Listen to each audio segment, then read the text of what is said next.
Bonjour et bienvenue dans Résonance, le podcast de l'expérience collaborateur. Je suis Sarah Creveillé et je reçois aujourd'hui Denis Penel. Bonjour Denis. Bonjour Sarah. Merci d'être venu de Bruxelles ce matin. Mais le plaisir est pour moi. Pour venir me rejoindre. Tu es spécialiste, internationalement connu, reconnu des transformations du travail. Pendant près de 20 ans, tu as dirigé la World Employment Confederation, la fédération mondiale des entreprises de travail temporaire et de recrutement. Depuis Bruxelles, tu y as mené des actions de lobbying pour adapter la réglementation du travail aux nouvelles réalités économiques et sociales et tu as contribué à influencer les politiques d'emploi de grandes institutions internationales comme l'Union européenne, le Bureau international du travail, l'OCDE ou encore la Banque mondiale. Tu es diplômé de Sciences Po Paris. Tu as débuté ta carrière dans la communication au sein du groupe BDDP-BWA avant de partir à Londres, travailler pour l'agence de communication financière Financial Dynamics. De retour à Paris, tu rejoins le cabinet Deloitte, où tu pilotes la communication interne et les relations presse du groupe. Puis tu te rapproches du monde de l'emploi en intégrant en 1998 la direction de la communication de Manpower France, où tu seras nommé directeur de la communication institutionnelle. Tu es auteur de plusieurs ouvrages consacrés aux mutations du travail, justement. Tu partages aujourd'hui ta vision à travers des conférences, tu animes des ateliers pour dirigeants au sein de l'APM notamment. Et tu interviens également dans le programme de formation continue de Sciences Po Paris. Ta conviction est qu'il faut redonner au travail sa promesse d'émancipation afin de soutenir la performance des entreprises. Tout un programme dont tu vas me parler maintenant, je pense. Comment on se connaît? Parce que j'aime bien dire d'où viennent les gens. Alors, on ne se connaissait pas. Et tu as cette curiosité de me contacter sur LinkedIn pour me dire j'aime bien ce que vous faites dans Résonance et je pense que j'ai des choses à dire sur l'expérience collaborateur. Et j'ai dit, mais qu'à cela ne tienne. Et voilà pourquoi tu es assis devant moi aujourd'hui. Merci d'avoir accepté cette proposition que je t'ai faite. Moi, c'est vrai que j'aime bien aller vers les autres et quand je vois des choses intéressantes, je suis très curieux comme tu l'as dit. Donc, j'aime bien aller vers les autres et essayer de développer des nouvelles relations. Avec joie. On a un rituel dans Résonance. Je t'invite à piocher l'enveloppe de la couleur qui t'inspire pour la journée. Alors, je vais prendre le vert parce Allons-y. que j'aime beaucoup le vert, couleur de l'espoir. Tout à fait. Qu'est-ce que cela veut dire être en bonne santé pour toi? Alors, on dit toujours que la bonne santé, c'est le silence des organes. C'est-à-dire quand ton corps ne te parle pas, c'est bon signe. Donc ça, c'est la santé physique, mais il ne faut pas oublier la santé mentale aussi, qui est très importante.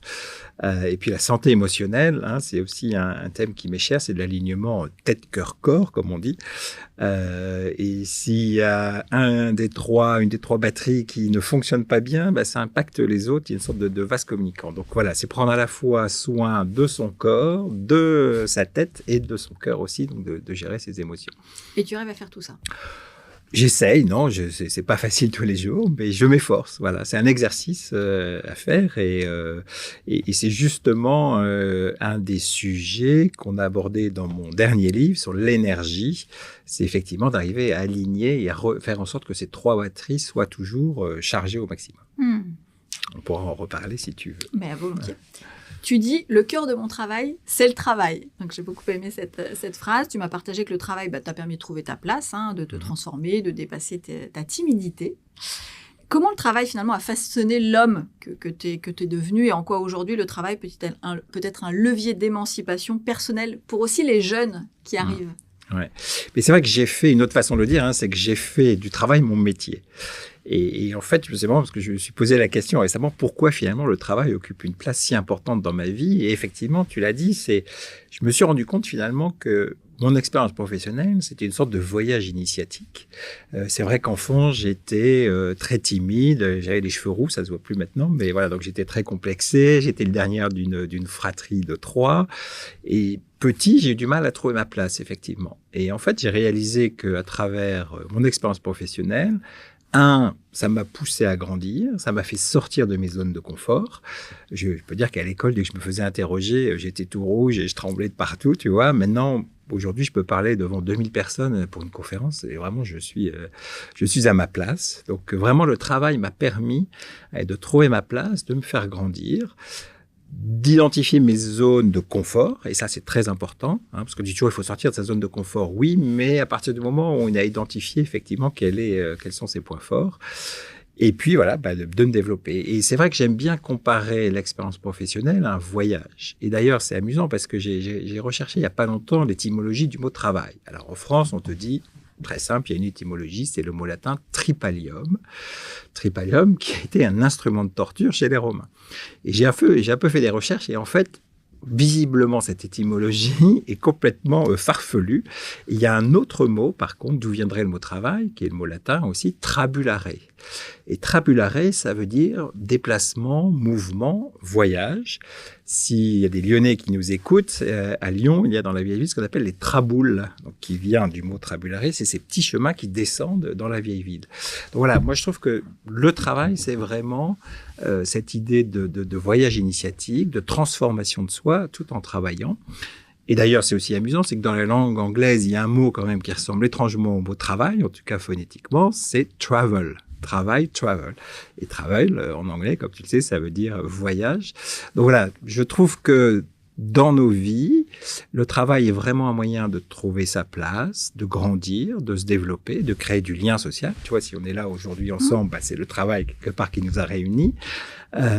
Et cette notion à la fois de déplacement, de mouvement, mais aussi de relier les choses, les idées, et les hommes et les femmes, voilà, je trouve que c'est une très belle chose du travail. Donc, c'est comme ça que je me suis beaucoup consacré et réfléchi au travail, avec en plus cette curiosité qui m'est chère et naturelle, je dirais. Et moi, c'est vrai que le matin, quand je me lève, qu'est-ce qui me pousse à me lever le matin ? Bah, c'est d'apprendre des nouvelles choses, de comprendre le monde, et puis de partager aussi ma vision et d'échanger avec les autres. Et c'est comme ça aussi que je me suis mis à écrire des livres sur les mutations du travail. Au début, je cherchais un livre qui explique un peu les évolutions du travail. J'ai lu beaucoup de livres. Je n'ai jamais trouvé le livre que je voulais lire. Donc, à un moment, je me suis dit, c'est peut-être à moi d'écrire ce livre. Et c'est comme ça que ça a commencé. Puis, depuis, j'en ai fait 1, 2, 3, 4. Voilà. Mais c'est cette volonté de comprendre, d'expliquer et puis de partager après ma vision, faire en sorte que, on redonne effectivement au travail sa place, parce que moi j'ai cette conviction très forte, comme tu l'as dit, que le travail est une source d'émancipation, d'accomplissement, d'appartenance aussi. C'est ce qui fait lien aujourd'hui dans notre société. Et à l'heure où notre société devient de plus en plus individualiste, le travail et le monde de l'entreprise en général, qu'elle soit publique ou privée, reste un des derniers bastions du collectif dans notre société. Tous les grands collectifs anciens ont disparu d'une façon ou d'une autre. La religion, tu vois, il y a beaucoup moins de pratiquants aujourd'hui. Les grandes idées politiques, le communisme, on a vu ce que ça a donné. Donc voilà, les grandes idéologies, la classe, les notions de classe aussi, la classe ouvrière. Il n'y a plus de classe ouvrière aujourd'hui en France. Donc en fait, beaucoup de collectifs se sont évaporés. Et il en reste pour moi 2 dans notre société aujourd'hui. Un, mais c'est plutôt dans le monde de l'enfance, c'est l'éducation, évidemment. Et l'autre, c'est le monde du travail, le monde de l'entreprise. Et c'est ce qui maintient du collectif. Et moi, c'est ce que je dis à mes dirigeants d'entreprise, que je vois notamment dans le cadre de l'APM. Je leur dis, mais vous avez un rôle aujourd'hui essentiel à jouer dans notre société, c'est votre activité, votre entreprise est là pour recréer du collectif ou maintenir un collectif. Et encore une fois, ça passe par le travail. Donc, on voit bien cette importance du travail dans notre société. Et pour les jeunes qui arrivent un peu sur ce marché qui est aussi en mutation, l'IA, et je t'en passe, les nouvelles manières de travailler, le télétravail, comment pour eux aussi ça peut être un lieu d'émancipation ? C'est encore une fois, moi je trouve, à travers ce voyage initiatique, c'est concevoir le travail comme une expérience, comme une possibilité de métamorphose humaine. Moi je dis souvent que derrière chaque parcours professionnel, il y a une métamorphose humaine. Si je suis arrivé là aujourd'hui, c'est grâce au travail. Les jeunes, ils sont au tout début de leur carrière professionnelle. Donc vraiment, ils envisagent le travail comme un élément d'émancipation, d'accomplissement personnel. Alors, pas être naïf et non plus de pas voir la vérité, c'est que le travail aujourd'hui peut être pénible, peut être difficile, peut ne pas être émancipateur malheureusement, mais que globalement c'est une opportunité incroyable de se développer et donc de grandir. Pour moi, le travail fait grandir. C'est ce qui permet encore une fois de trouver sa place, c'est ce qui permet d'agir aussi sur la société, de changer la société si on en a envie. Donc les jeunes ont généralement, et c'est très bien, de grandes ambitions, de belles idées. Donc voilà, mettez ces idées en action et c'est le travail qui va vous permettre de réaliser cela. Donc d'avoir une vision positive sur le travail, c'est vraiment un conseil que je donne aux jeunes. Et là-dessus, moi, j'ai pas de doute et je suis très confiant dans cette jeune génération parce que je pense que malheureusement, ils ont grandi dans le chaos.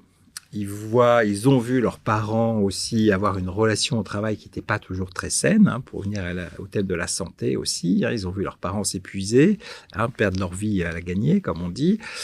Donc, s'investir énormément dans leur travail et puis se faire licencier à 50 ans comme des malpropres parce que, voilà. Et en fait, je pense que les jeunes ont compris tout ça, ils ont vu et je trouve ça très sain. Et donc, aujourd'hui, le travail reste important. Mais il y a une relativisation de la centralité, on va dire, du travail dans leur vie. Et je ne sais pas que chez les jeunes, d'ailleurs. Donc, le travail reste important. Simplement, il n'y a pas que le travail dans ma vie. Et le Covid a aussi amplifié cette tendance qui était déjà là, en disant, bah oui, le travail, c'est important, mais ma famille, c'est important, ma santé, c'est important. Si demain, je ne suis pas en bonne santé, ça va être compliqué de bien travailler. Donc, une remise en cause de la centralité du travail, mais ce qui ne veut pas dire, encore une fois, que le travail n'est pas important. Par contre, il y a effectivement cette recherche d'un équilibre, vie professionnelle, vie privée. J'ai le travail, j'ai mes amis, j'ai ma famille, j'ai mes centres d'intérêt personnels, très bien. Donc oui, le travail, mais pas que le travail. Et je trouve ça plutôt sain de remettre en question ou de remettre, je dirais, à sa juste place, voilà, le travail dans nos vies. Ça reste important, mais c'est un élément de nos vies et l'équilibre général de nos vies passe aussi par d'autres canaux. Ce que tu dis par rapport au travail et à la santé, j'ai reçu Carole Donnet, qui est la directrice de la santé du groupe Danone, qui disait à quel point le travail, alors elle s'appuie beaucoup sur les travails d'Yves Clos, et elle disait à quel point le travail, c'est aussi facteur de santé. Et elle dit, elle le voit dans ses patients à l'hôpital, parce qu'elle a encore une consultation tous les 15 jours, mais aussi dans le groupe Danone, où elle dit les gens qui sont en incapacité pour un temps plus ou moins long, en fait, c'est un vrai problème de santé pour eux, santé physique, mais santé mentale, le fait de ne plus être en contact, le fait de ne plus travailler. Donc, le travail est aussi un facteur de bonne santé. C'est ce qu'elle nous partageait. Quand il est réalisé dans de bonnes conditions, absolument, et on le voit par défaut pour les gens qui n'ont pas de travail, des chômeurs, par exemple, ou des gens qui sont en incapacité de longue durée, souvent, ça impacte effectivement leur santé mentale. Et si tu regardes le taux de suicide chez les chômeurs, il est très, très élevé, en fait. Donc, quelqu'un qui n'a pas de travail, parce qu'il perd à la fois son identité, souvent, il perd son tissu social, et puis il perd sa capacité de s'accomplir, de réaliser des choses à travers le travail. Donc oui, le travail reste essentiel. Après, on peut discuter, encore une fois, des conditions d'exercice du travail, parce que pour moi, c'est là où il peut y avoir un problème. Mais le travail en tant que tel, non, c'est un élément indissociable de notre société. Moi, je ne crois pas du tout à la fin du travail. Je ne crois pas à l'émergence d'une société des loisirs. De toute façon, même si demain, on est tous dans une situation de loisir, il va bien falloir quelqu'un pour nous servir un bon repas, nous servir le petit cocktail au bord de la piscine, etc. Donc, il y aura toujours du travail. Voilà, ça fait 2000 ans qu'on nous annonce la fin du travail. Il n'y a jamais eu autant de monde aujourd'hui sur cette planète à l'heure où l'on parle, au travail. Tu as écrit plusieurs ouvrages, je l'ai un petit peu dit dans ta bio, autour du travail, de la liberté, du travail et du consumérisme. Moi, j'ai beaucoup aimé cette idée, et du travail et de l'individualisme. Donc, je trouve que tu as trouvé des axes. Voilà. Est-ce que tu peux nous expliquer un peu ces concepts, les constats qui t'ont amené à écrire d'ailleurs ces ouvrages, et quels conseils tu donnerais peut-être à la fois aux entreprises et peut-être aux collaborateurs? Parce que je pense que, je dis toujours que c'est une co-responsabilité. Personne n'est responsable à 100%. L'entreprise ne peut pas tout prendre en charge, mais elle doit mettre en œuvre un certain nombre de mécanismes pour effectivement que les conditions du travail, en revanche, soient optimales pour que le travail se fasse bien et que le collaborateur puisse s'épanouir, comme tu dis, ou s'émancipe. Tu veux nous en parler? Je crois que tu as même amené un livre. Absolument. Je peux le montrer à la caméra. Voilà. C'est mon avant-dernier. Ça allait un peu vite, remontre-le, parce que là... Pardon, il faut prendre son temps. Donc, le paradis du consommateur est devenu l'enfer du travailleur. Voilà, donc j'y reviendrai, mais... Pourquoi d'abord j'ai écrit ces livres? Alors, j'en ai déjà un peu parlé parce que je cherchais un livre que je voulais lire que je n'ai jamais trouvé, mais au-delà de ça, c'est vraiment comprendre les mutations du travail. Parce qu'il faut garder à l'esprit que le travail, finalement, c'est un animal vivant qui n'arrête pas d'évoluer, parce que le travail reflète notre société en général, nos modèles de production. est impacté par la sociologie et les changements de notre société. Donc, en fait, voilà, c'est quelque chose qui est très mouvant. Donc, l'important, encore une fois, pour moi, c'est de comprendre pourquoi ça bouge et qu'est-ce que ça veut dire. Et j'ai effectivement écrit mon premier livre, il y a plus de 15 ans maintenant, qui portait sur la montée de l'individualisme au travail. Et j'en suis assez fier parce que, encore une fois, aujourd'hui, c'est un de mes sujets de conférence que j'anime énormément. Et sur ce thème, comment recréer du collectif dans un monde du travail de plus en plus individualiste. Parce que notre société, en 15 ans, c'est d'autant plus individualisé. Les réseaux sociaux ont joué un rôle essentiel. Aujourd'hui, c'est le moi mis en scène et le moi triomphant, aux dépens, je pense, de l'intérêt collectif et de l'accomplissement d'un travail en collaboration. Je pense qu'on est allé trop loin dans cet individualisme. Donc, encore une fois, c'est ce que j'entends de la part des chefs d'entreprise qui me disent « mais nous, et des managers, on n'arrive plus à gérer des équipes, parce que ce ne sont plus des équipes, c'est une somme d'individualités où chacun défend ses droits, a oublié la notion de devoir et d'intérêt général pour uniquement penser à son intérêt particulier. » Donc ça, c'était mon premier thème.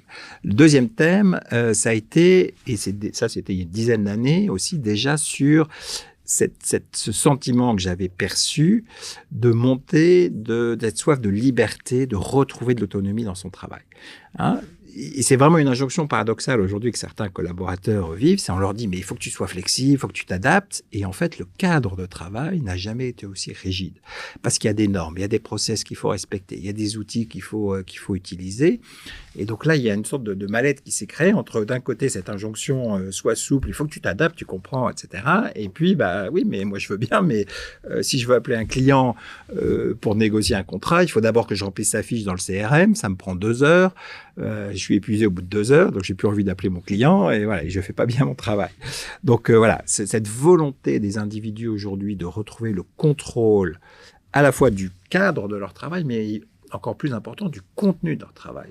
Avoir la liberté de décider comment je m'organise. Et notamment pour les managers, et tu le sais comme moi aujourd'hui, beaucoup de jeunes aujourd'hui ne veulent pas devenir managers.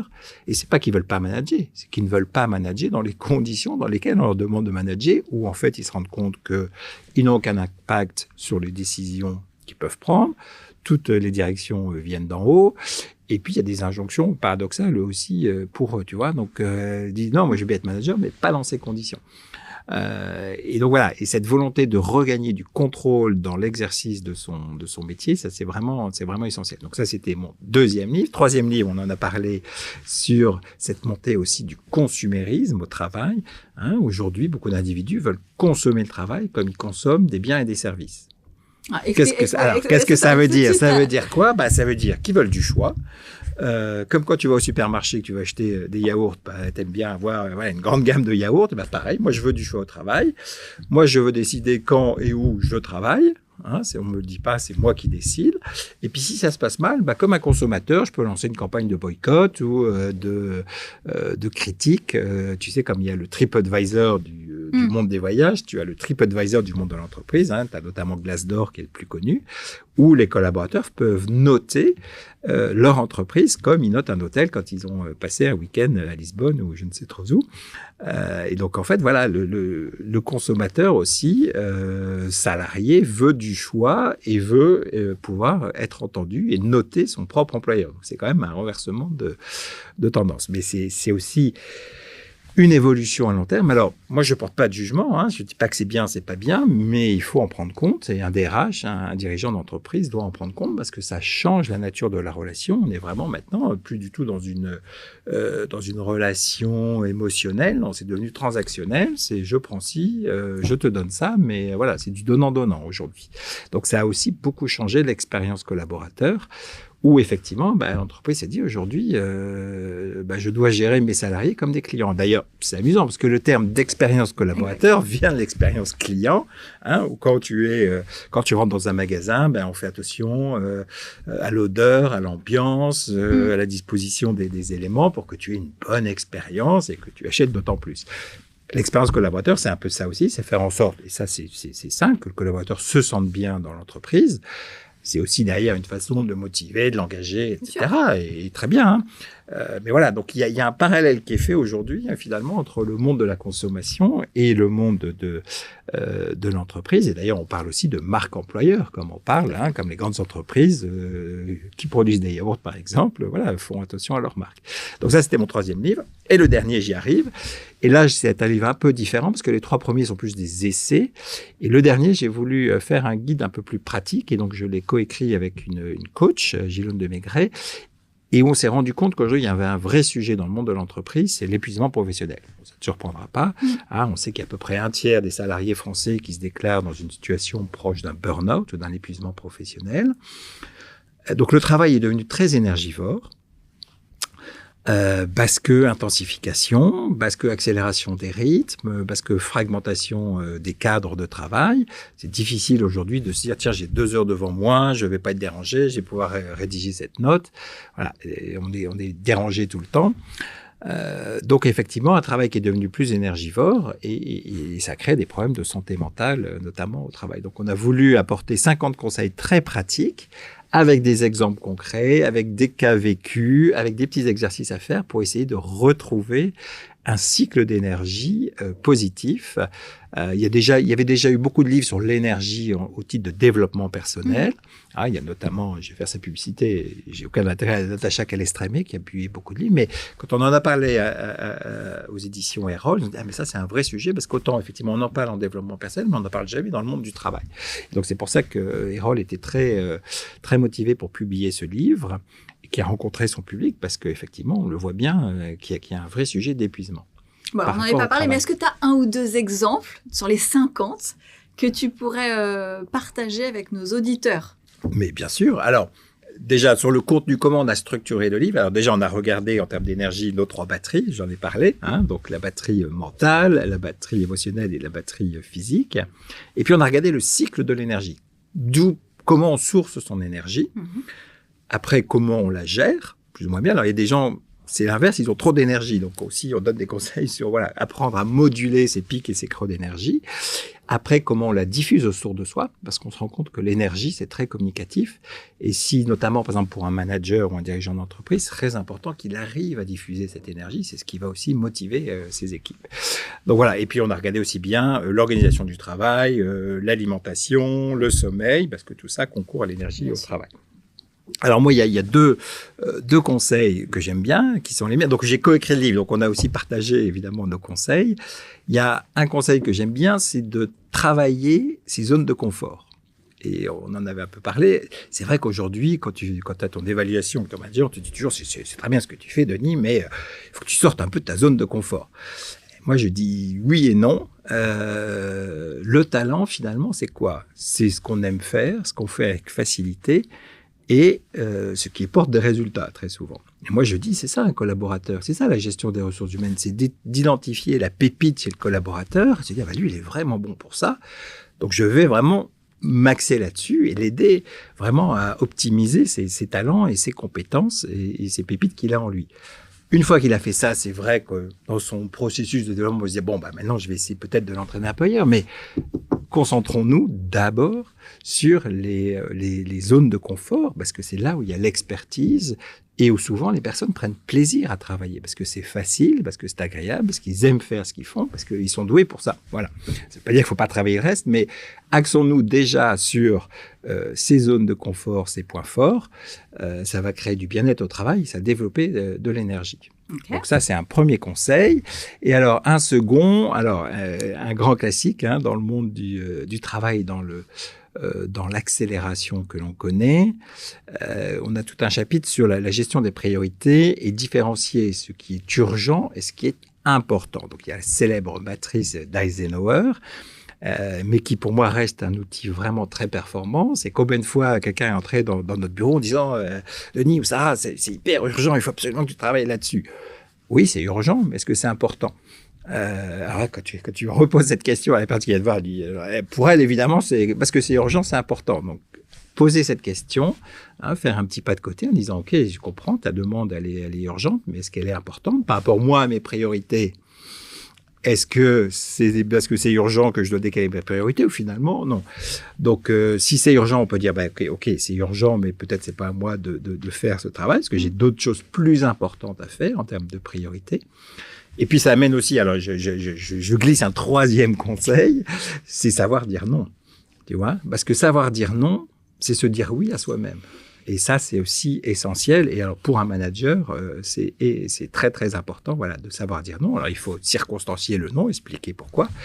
Mais oui, accepter de dire non, parce que ça permet de regagner le contrôle de son agenda, de son horloge au travail, et donc d'être d'autant mieux dans sa tête et dans son corps au travail. Voilà, 3 exemples. Et il y en a 5. Alors, il y en a même plus que 50, parce qu'il y en a 53. On en a fait 3 gratuits en plus. Tu vois, il y a un petit bonus de 3 conseils. Mais voilà, je conseille vraiment ce livre parce que, ça répond vraiment à une problématique qu'on a constatée, qui était notre point de départ. De dire, voilà, qu'aujourd'hui, beaucoup de collaborateurs se disent épuisés, ont un sentiment d'être dans la roue du hamster. Ça tourne, ça tourne, ça tourne. Ça ne s'arrête jamais. La roue tourne de plus en plus vite. Donc, on tire de plus en plus la langue. Et il y a un épuisement, oui, et surtout si en plus il n'y a pas cette compréhension de l'utilité de son travail. Alors on parle beaucoup de sens au travail. Moi, je suis toujours un peu prudent quand on parle de sens, parce que pour moi le sens a 1000 sens. Ça veut dire aussi bien la direction, la signification, qu'éventuellement les sens, les sensations au travail. Donc quand quelqu'un dit oui, le sens au travail pour moi c'est important, ça veut rien dire, il faut creuser derrière. Mais c'est vrai qu'aujourd'hui, et on revient à ce que je disais aussi au départ, trouver sa place, comprendre son utilité, ça c'est essentiel effectivement dans le monde du travail pour que les gens se sentent bien. Donc si on est dans la roue infernale qui tourne de plus en plus vite, ne nous permet pas de déceler ce sens, de trouver sa place et de comprendre quelle est son utilité, effectivement, c'est pas bon non plus pour la santé des collaborateurs. Et on y perd potentiellement le sens. Ouais, tout à fait. Tu as travaillé 7 ans au sein de Manpower France, je l'ai dit dans ta bio, à la direction de la communication. Tu m'as raconté qu'il existait un institut sur le travail, une collection de livres, un prix du livre RH, alors que le cœur de métier de Manpower, c'est l'intérim. Du coup, j'étais assez surprise. Pourquoi Manpower a choisi d'investir dans cette réflexion plus large sur le travail ?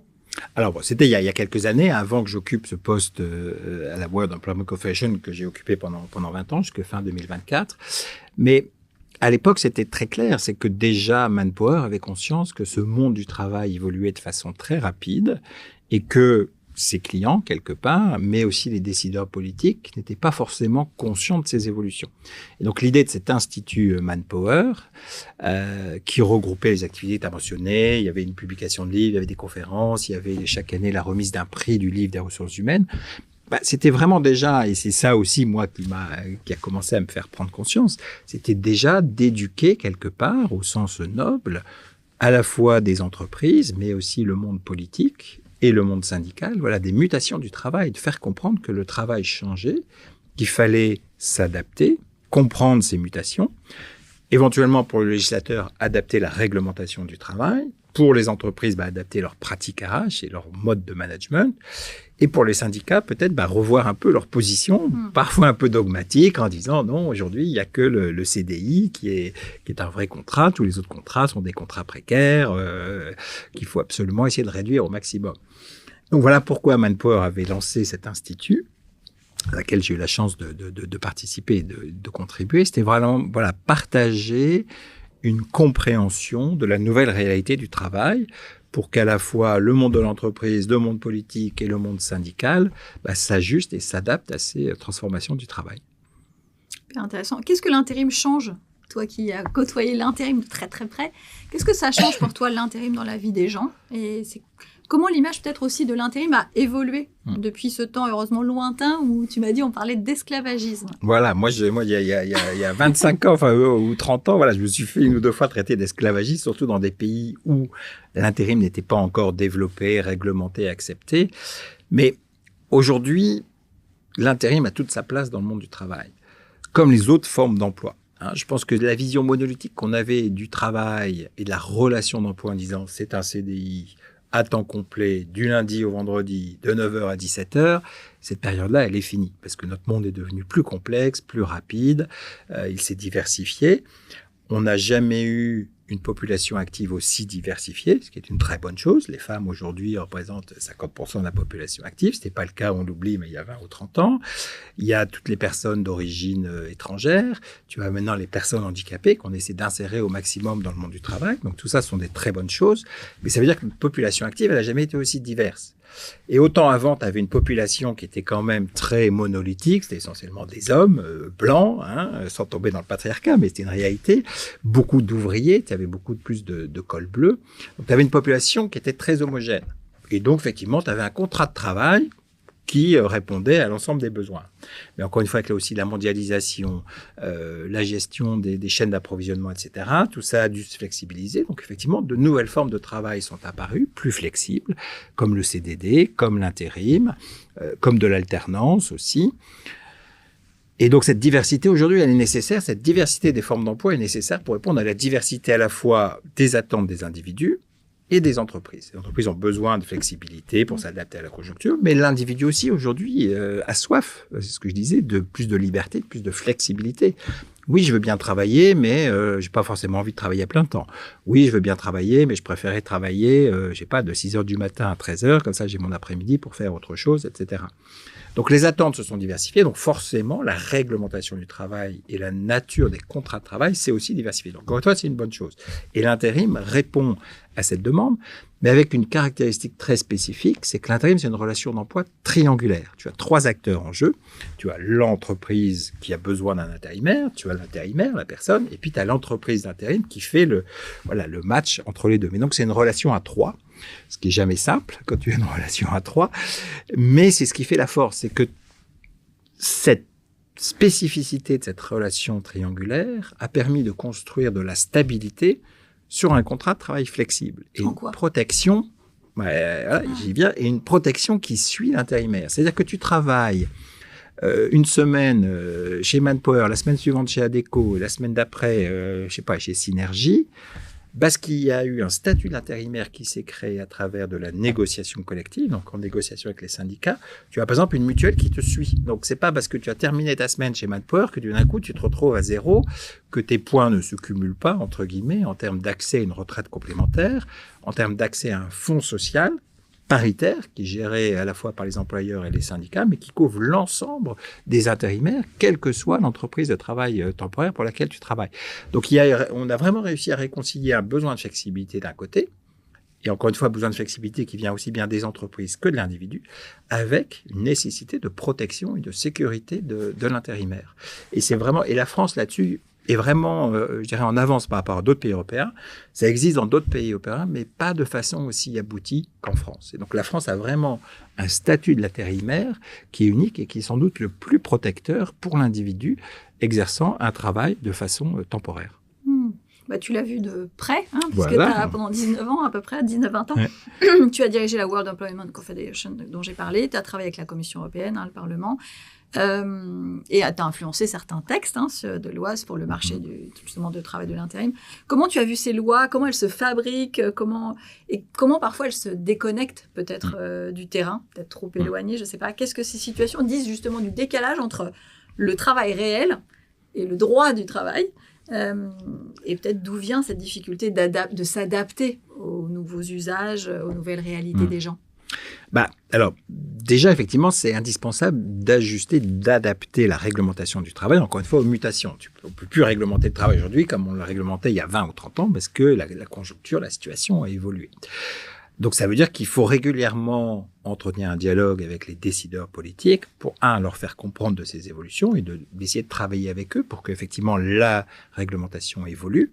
La position de la World Employment Confederation, ça n'a jamais été de dire il faut supprimer la réglementation du travail, c'est pas bon, déréglementons. Non, la réglementation a du bon, aussi bien pour l'individu que pour l'entreprise. Les entreprises ne veulent pas généralement opérer dans le Far West parce que ça amène souvent de la concurrence déloyale. Ça se fait au détriment des conditions sociales des travailleurs. Donc, ce n'est pas une bonne chose. Donc, la réglementation, oui, ça peut être une bonne chose, mais il faut que la réglementation soit adaptée à la réalité du moment. Et donc c'est là effectivement où c'est important de travailler avec la Commission européenne, notamment. Hein, j'ai travaillé aussi beaucoup avec l'Organisation internationale du travail à Genève, ça au niveau mondial, mais de faire comprendre, voilà, d'éduquer entre guillemets les décideurs politiques et puis d'essayer de trouver des solutions avec eux. Et vraiment, on en parlait un peu avant cet entretien. Moi, j'ai trouvé qu'à Bruxelles, hein, on critique souvent Bruxelles, la Commission européenne. Moi, j'ai vraiment trouvé qu'il y avait une ouverture d'esprit, aussi bien de la part de la Commission européenne que du Parlement européen, pour écouter les différentes parties prenantes sur une problématique. Le monde de l'entreprise, le monde syndical, les ONG éventuellement, d'autres décideurs politiques, mais vraiment une ouverture d'esprit pour écouter toutes les parties. Après, évidemment, ça reste de la décision du député européen ou du responsable de la Commission européenne de finaliser sa position, mais il y a une grande écoute, une volonté, voilà, de prendre en compte les différentes parties prenantes. Donc ça, c'est une bonne chose. Et puis, moi, j'ai travaillé notamment particulièrement sur l'adoption de la directive européenne sur le travail intérimaire, parce que jusqu'en 2008, il n'y avait pas de réglementation européenne sur le travail intérimaire. Il y avait déjà des réglementations en place dans certains pays, mais qui étaient très disparates. Et puis, certains pays n'avaient pas de réglementation, parce que c'est finalement une forme d'emploi qui est assez récente, assez neuve. Et donc, nous, on a considéré que c'était une bonne chose, qu'il y ait un cadre européen qui permette de reconnaître légalement le travail intérimaire, mais de l'encadrer avec certains principes fondamentaux, comme par exemple l'égalité de traitement. C'est-à-dire que tu ne peux pas payer un intérimaire moins qu'un salarié permanent dans l'entreprise utilisatrice qui occupe la même fonction. Tu vois, pour éviter du dumping social et de faire la concurrence déloyale et la concurrence entre les individus. Donc ça, voilà, c'est quelque chose qu'on a réussi à faire inscrire dans cette directive européenne. Mais tu vois bien que l'objectif des employeurs, et là on était tout à fait en harmonie avec le monde syndical. C'était un principe de base qui a été inscrit dans cette directive et qui a été soutenu aussi bien par les employeurs que les syndicats et qui a été repris dans le texte final de la Commission européenne et qui a été adopté. Et maintenant transposé dans le droit national. Mais donc effectivement, important d'ajuster, de moderniser, on peut dire, la réglementation du travail pour qu'elle s'adapte à la nouvelle réalité des choses. Est-ce que tu as souvenir d'un exemple de décalage que tu as vécu dans ta carrière entre la réalité du terrain et ce que pensaient les gens qui... Est-ce que tu as un exemple? Oui, alors, encore une fois, je vais revenir à l'intérim parce que c'est ce que j'ai vraiment... le point sur lequel j'ai vraiment travaillé. Et c'est intéressant parce que ça part encore une fois d'une bonne intention. Le droit du travail est globalement là fait pour protéger l'individu. Très bien. C'est son rôle premier. Mais dans l'intérim, certains pays ont mis en place des réglementations visant à limiter le recours à l'intérim. Ça peut se justifier. Par exemple, on ne peut pas faire de l'intérim pendant 20 ans d'affilée parce que c'est plus du travail temporaire, effectivement. Donc là, c'est tout à fait louable. Mais par contre, tu peux avoir certaines dispositions pratiques qui s'inscrivent dans cette pensée, dans cet objectif, mais qui sont contre-productifs. Par exemple, en France, tu avais entre deux missions d'intérim pour la même entreprise, sur le même poste, ce qu'on appelle un délai de carence. C'est-à-dire, tu ne peux pas dire, tiens, je l'ai fait travailler pendant une semaine, j'ai encore besoin d'une semaine de ce collaborateur, donc je vais prolonger son contrat. Non, il faut attendre un délai de carence, c'est-à-dire tu devais attendre 2 jours avant de pouvoir renouveler le contrat. Ça n'avait pas de sens. Le collaborateur lui demandait qu'une chose, c'est de continuer à travailler parce que, ça l'intéressait. 2, il était payé pendant ce temps-là, il n'est pas payé pendant son délai de carence. Et l'entreprise, ça veut dire que pendant 2 jours, elle ne pouvait pas avoir recours à cet intérimaire. Donc, c'était un non-sens. Donc, voilà, d'un côté, c'est pour éviter des renouvellements abusifs des contrats d'intérim, mais en l'occurrence, ce n'était pas la bonne façon de procéder. Donc, voilà un exemple classique d'un décalage entre une intention louable mais une mise en œuvre qui est contre-productive aussi bien pour l'entreprise que pour le collaborateur. Donc ça, c'est par exemple une mesure qu'on a, sur laquelle on s'est battu parce qu'on s'est dit, non, ça ne marche pas. Ça me fait penser, j'ai reçu Laurent Bizien, qui est le DG de Martin Technologies. Ils se sont transformés il y a 15 ans, je pense, sur un modèle beaucoup plus horizontal, beaucoup d'autogestion, voilà. Et il a justement des syndicats, il dit que le code du travail, par rapport à par exemple, ces nouvelles manières de travailler, en fait, n'est pas adapté. Il a même été repris sur le fait qu'on n'appelle pas un collaborateur, on dit un salarié. Oui. Et même sur d'autres choses. En fait, eux, ils peuvent prendre des décisions par eux-mêmes, dans le cadre de l'autogestion, et on leur dit, mais qui est le chef? Qui décide? Non, mais on décide collégialement. Non, ça, il n'y a pas dans le code du travail. Donc, ça, effectivement, l'adaptation, je pense à l'adaptation que tu dis par rapport aux réalités du terrain versus le code du travail qui date de, je n'ai pas la date, mais qui est quand même très ancien. Effectivement, il y a quand même un décalage aujourd'hui qui pose des problèmes sur le terrain, en fait. Oui, d'autant plus que les entreprises s'organisent de plus en plus en mode projet. Donc, effectivement, sur un projet, monsieur Untel pourrait être le chef de projet, et puis sur un autre projet, il sera juste un exécutant parce qu'il n'a pas de compétences. Eh bien ça, c'est aujourd'hui, honnêtement, normalement, une fiche de poste ne le permet pas parce que tu es censé d'avoir une description de ton emploi quand tu es recruté où on te liste toutes tes responsabilités. Et là, tout d'un coup, non, tu n'es plus manager, tu es un simple collaborateur ou inversement, tu es un collaborateur, mais tu deviens chef de projet, donc plutôt manager. Donc ça passe très mal. Et j'ai effectivement entendu aussi cet exemple d'un inspecteur de l'URSSAF qui venait contrôler une entreprise et qui l'a engueulé, entre guillemets, en disant, mais arrêtez d'appeler vos salariés des collaborateurs. Ce ne sont pas des collaborateurs, ils sont salariés, ils sont dans une relation de subordination. Et le patron lui dit, mais attendez, moi je veux que mes collaborateurs soient autonomes, qu'ils aient la liberté, ils sont responsables, ils sont grands. Non, vous n'avez pas le droit d'appeler vos salariés des collaborateurs. Là, on se dit que voilà, il y a encore des personnes à convaincre de la nouvelle réalité du travail. Exactement. Et parfois, c'est au détriment des collaborateurs. Exactement. Parce qu'il y a des entreprises qui cherchent à donner plus d'autonomie, plus de voilà, et en fait, elles sont parfois bloquées par des institutions. Donc, c'est quand même on marche un peu sur la tête. Absolument. Et alors après, mais ça, c'est plutôt dans le champ des entreprises, c'est que souvent, quand tu avais un contrat de travail salarial, tu avais une clause en disant que tu n'avais pas le droit d'exercer une autre activité en plus de ton emploi salarié. Et aujourd'hui, beaucoup d'entreprises se rendent compte que c'est contre-productif aussi parce que tu peux même avoir un emploi à plein temps. C'est pour ça que le soir, tu ne peux pas développer ta propre entreprise, faire un peu de business sur une plateforme quelconque. Et que, en fait, c'était un handicap pour recruter les meilleurs talents d'avoir cette clause. Donc maintenant, beaucoup d'entreprises sont en train d'enlever cette clause en se disant finalement, ça ne sert pas à nos intérêts. Il y a beaucoup de choses à faire évoluer en tout cas. Absolument. On arrive à la fin du podcast. Qui aimerais-tu entendre, toi, dans un futur épisode de Résonance ? Écoute, j'ai déjà cité son nom et encore une fois, c'est ma co-auteure. Donc, en toute transparence, je le dis. Mais voilà, je pense que c'est très intéressant que tu invites Gilonne de Maigret parce que voilà, elle a coécrit ce livre avec moi sur l'énergie. Mais au-delà de ça, elle est coach, elle est formatrice, elle est aussi professeure de théâtre. Et sa conviction, c'est qu'il est essentiel aujourd'hui de remettre en mouvement les équipes et les collaborateurs. Et donc, et elle intervient notamment dans le secteur du milieu hospitalier et où il y a de gros problèmes de management, de gestion des équipes, où pourtant on a souvent du personnel qui est très impliqué, très motivé, mal rémunéré souvent, où il y a des luttes hiérarchiques très fortes. Et donc voilà, et elle, son rôle, c'est vraiment d'essayer de remettre de la cohésion dans les équipes, de remettre ces équipes en mouvement avec des personnels très très différents, une expérience collaborateur très différente. Donc je pense que par rapport à ta thématique générale du podcast, ça peut vraiment être intéressant de la faire venir. Puis la mise en mouvement, ça me parle, donc volontiers. On arrive à la fin de l'épisode. Merci beaucoup, Denis, d'être venu nous partager ton expérience. C'était une joie de te rencontrer. Tout pareil, comme on dit. Et écoute, voilà, moi, ce thème, tu l'as compris, me passionne. On aurait pu en parler pendant des heures, mais je trouve que c'est un sujet inépuisable parce que d'abord, ça nous concerne tous. Et généralement, quand tu rencontres quelqu'un, la première chose, tu lui dis, alors, qu'est-ce que tu fais dans la vie? Alors, moi, j'évite ces questions. Dernier petit conseil, voilà, avant de clôturer, c'est plutôt que de demander ça, parce qu'on ne se réduit pas non plus à sa dimension professionnelle. Moi, je demande souvent, qu'est-ce qui te fait lever le matin? Et je trouve que alors, les gens sont souvent étonnés quand je leur pose cette question, mais je trouve que c'est plus intéressant que de poser la question, qu'est-ce que tu fais dans la vie comme métier? Moi, je dis, qu'est-ce qui t'anime? Voilà, c'est un peu la même chose, tout à fait. Exactement. Merci de nous avoir suivis. Je suis Sarah Creveillé. Je recevais aujourd'hui Denis Pénel. Et pour continuer les réflexions, je vous invite à lire ce livre qui s'appelle « Et vous, comment ça va au travail ?» À bientôt pour un prochain épisode.